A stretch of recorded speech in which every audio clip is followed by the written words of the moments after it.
Friends இது Tata Sumo விக்டா. இதில் வந்து பார்த்தீங்கன்னா ஹெட் கேஸ்கட்டோட கம்ப்ளைண்ட்டு. ஹெட் கேஸ்கட்டில் வந்து பார்த்தீங்கன்னா இந்த இடத்துல கம்ப்ரஷன் லீக் ஆகிருக்கு பாருங்கள்.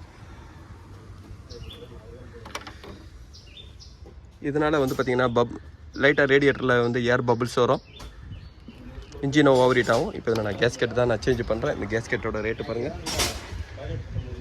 ஃப்ரெண்ட்ஸ். இது வந்து பார்த்தீங்கன்னா ஒரு ஆஃப்டர் மார்க்கெட் கேஸ்கெட்டு. அதில் வந்து பார்த்தீங்கன்னா இது செகண்ட் ஓவர் சைஸுக்கு இருக்கிற கேஸ்கெட்டு நான் ஃபிட் பண்ணுறேன். ஃப்ரெண்ட்ஸ் இதோட ஹெட் போல்ட்டுக்கு வந்து பார்த்தீங்கன்னா கிலோகிராமில் நான் 7 வைக்கிறேன்.